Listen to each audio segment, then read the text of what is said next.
Since no one could access the temple, they'd make it so even John couldn't ident his way back here. Wouldn't they need someone to shut down the ident stuff to get through? Furthermore, he got through, but why are the others allowed in afterwards? Does it stay open for a time after he walks in? The way we work, changing destiny and all of that.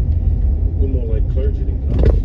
What? That doesn't make sense at all. You're more like fortune tellers than cops. You're more like robot soldiers than cops. You're more like a lot of things than cops, but clergy ain't one of them. I know this is just John saying, just need to get the hell out of here. But when there's no potential for murder on the board, what do these assholes do to live? It's the paperwork they have to file. They aren't investigating other cases. Their whole operation is based on murder that they wait for psychics to tell them about. My father was very proud. What does he think of your chosen line of work? I don't know. He was shot and killed when I was 15 on the steps of our church in Dublin. So wait, you lived in Ireland until you were 15, and yet you somehow developed an American accent just a few years later? Also, can we rewind this? I spent 3 years at Fuller Seminary before I became a cop.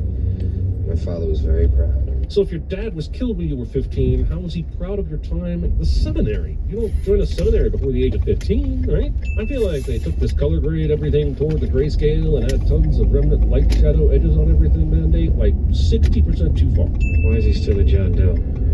Why was a neighbor ID from the eye scan? We'll find out later that this murder is connected to Director Burgess, and that's why so much information about it appears to be missing. But the eye scan shouldn't be your only method of identification, right? The precog sends a murder ball down a tube and it shows you the name of the killer. The ident is just to confirm you get the right person when you go out into the field. So do they just throw the murder balls away when they're done? Then why would Burgess throw this guy's murder ball away? His own, sure, but not this guy's. Only saying the fact that John doesn't even think of this. On account of those are not his eyes. He had them swapped out to fool the scanners. You can get it done on the street for a few $1,000 these days. Stop talking, Chekhov. I've already recognized your eye swap and play a part in this movie's plot. I spent a few hours down there in a dozen more cases with missing provisions. John's boss coughs his way out of having to respond to this very interesting observation. Herbal tea with honey. I hate everything. Almost as much as I hate honey. Imagine going around complaining about hating on everything. Sad life that would be. What if Danny Whitworth came to you right now and insisted on a full camera? He can do that? My father once said to me, you don't choose the things you believe in. They choose you. Sounds like your dad was a lazy drunk who believed in beer. John starts investigating the future murder before the system spits out the murder ball with his name on it, which is super convenient for him and the dramatic timing of the movie's reveal. Chief Henderson, what is this that I'm seeing? Gotta love the way this scene comes together, with the present John and future John getting melded into one distorted face, and Spielberg at his finest. Also, we will later find out Burgess is behind this, and it's the perfect setup. The killer you're looking for is right there in the building. No chance he runs away, right? So that's precisely what happened. Strangely, with an important vote coming up, and the DOJ looking for flaws, there is an environment where John is somehow alone in this room. Sure, he asked Jad to get him some cake, but last night Whitworth was in John's apartment, and he told John's hologram son, Daddy's in a lot of trouble, Sean. so where the f*** is he? The guy waits until John's getting on an elevator to approach him about his drug use. The following chase is brought to you by Aquafina, purity guarantee, and by Reebok. I'm pretty sure Tom Cruise insisted that they build authentic 2054 roadways so that he could make this actual climb. Not dying while doing this. What did you talk about? The Mets. John doesn't think they have a deep enough pitching roster this year. Well, it's probably because management extended the Bobby Bonilla deal past 2054. When someone gives you 35 years of service like that guy did, you reward it. The man lost a child, for Christ's sake. 6 years ago. How long should one be allowed to mourn the kidnapping of their toddler? How long should they be allowed to let that event affect them? Surely more than 6 years, no? I don't want John Anderton hurt. I was about to say something snarky about this camera move, which seems totally unnecessary, until I considered what it might mean. After all, we think Burgess is a good guy at first, and he's right. But then the camera makes its move, and suddenly Whitwer is right. The camera recalibrates our perspective from this point forward. That's probably just some unnecessary camera move that Spielberg used to show off. I'm giving it a sin, but that's the end of that discussion forever. The movie shows us this scary future where ads read your eyeballs and directly target you with voice ratings. But how the f*** does this nightmare of a hallway keep up with all the people wandering about? All you'd hear is a bunch of names being read aloud, crashing into each other like a bunch of malfunctioning Max Headroom clones doing a high school roll call. He's been identified on the Metro. The train makes two stops at 20th and 33rd. Seriously, with as much metadata that's at the government's fingertips in this movie, how did they not find our marks in seconds? They make 20th. Why can't they stop the train or give orders for the train to slow down so the police can catch up to it? So wait, this is a newspaper that gives real-time breaking news? Why would I ever buy another newspaper? Or does it have some sort of time limit after you buy it, or it doesn't update it? Or do I carry around the same newspaper like it's a tablet and I buy a subscription? Some newspaper reading asshole on trains about someone who is one a cliche. What kind of dog shit ex machina is this whole shit? So this one dude engages John on the ladder while these other two dicks just sit there and watch him get his ass kicked. Does this movie think this car is coming from? There's nothing but a fenced construction area behind it. Unless it's saying they got to the chase scene and parked the car back here for some dumb reason. This section is so much like Attack of the Clones, I'd swear Spielberg and Lucas planned it. John gets away again because no one is waiting on the outside. This is a huge manhunt involving DCPD, pre-crime units, and the DOJ. Nobody is waiting outside this factory, including the pre-crime guys who got their asses kicked but are not dead, who get back into the fight but are not forgotten about. Also, I guess because this new car is just off the assembly line and doesn't have any of the lockdown features that his other car had, how convenient. The sign says keep out no trespassing to people only after they enter and if they decide to look back. This movie's biggest sin of all is that John doesn't check himself for ticks after walking up to this lady's house. They dreamt only of murder over and over, one after the other. Sounds inhumane. How are you just out here happily farming little greenhouse plants instead of screaming at the world about this shit? You're that lady from V for Vendetta. How do I stay away from it? How can you avoid a man you never met? Well, as long as 1980 stand-up comedians weren't lying to me, he could hide from him and sign a commitment. But seriously though, there's probably a million things John could do to avoid meeting this man as long as he doesn't ask for directions. The 80s. The precogs are never wrong, but occasionally they do disagree. So, in other words, sometimes they're wrong. Actually, more specifically, the male twins are wrong and Agatha is always right, which is what you should have started with in the first place.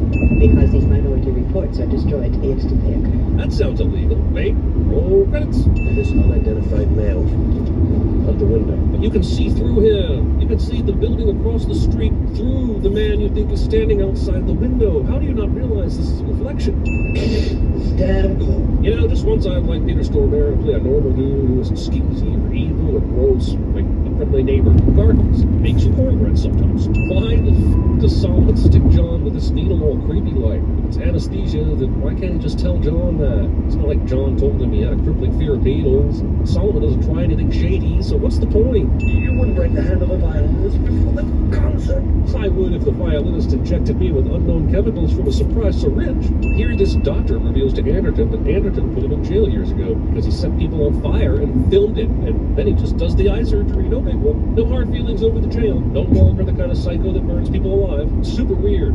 Just to give us a cheap layer of tension in a movie where he is the most wanted person in Washington, D.C. and is about to have his eyeballs replaced. We don't need added tension right now. Okay, now Try not to shame characters who already feel a lot of shame, especially if they are the hero of the story. Dude, you play take turns timing each other while we hold our breath underwater and the other one stays above water timing it in a public pool that is this busy? What the f were you thinking, man? This has got to be the ballsiest kidnapper ever. Public pool with this much humanity around? I know that this is partly important. It can happen anywhere at any time, and just when you turn your head for a second. By the way, that was excellent timing on the head turn on the kidnapper's part. But the movie is giving us an orgy of evidence that it's not John's fault. We'd think lesser of him if we happened some more traditional way.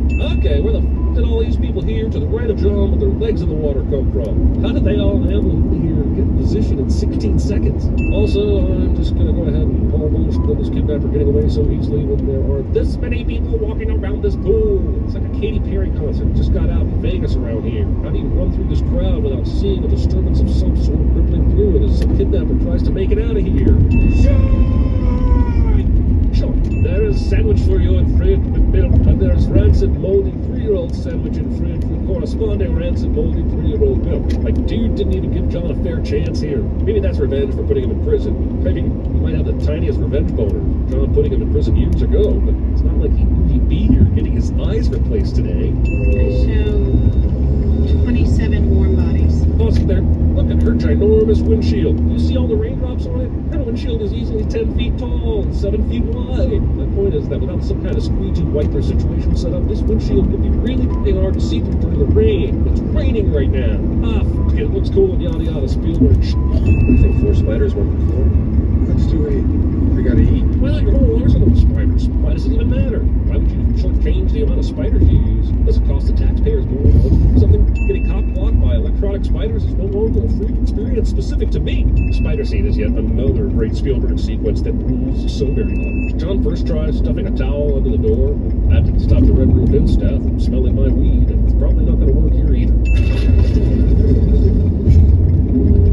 We lost one. This is one of my favorite scenes of the movie, but there's just no evidence that jumping in an ice bath would keep the body's temperature low enough and fast enough for this to actually matter. I mean, guys, NFL players willingly sit in ice baths after practice, and their body temperature is not plummeting. Even if this ice bath could lower his body temp dramatically, it wouldn't happen immediately like the sensor suggests. He was warned repeatedly that if he took off the bandages early, he would go blind, but here he is, proving all that shit to be filler dialogue. It wasn't true, it doesn't matter. 9 years later, the District of Columbia is the safest city in America. I think you mean least murderous city, because pre-crime only stops future murders and not rapes or kidnappings or robberies. No one in this seemingly very public square sees Anderton violently inject a metal thing into his lower jaw. This fucking guy right here. He's somehow not evil and only annoying, and yet I still kind of view him as the antagonist of this movie. Approved for entry. Approved? Approved? Why would it approve him at this point? He didn't change the locks to keep his eyeballs from opening important doors? And why wouldn't alarms be blaring throughout this place? Listen, Wally. I'm now doubly confused about why John had to change his face since he tells Wally who he is immediately. Also, it shouldn't have been too hard for Wally to figure this out, like, at all.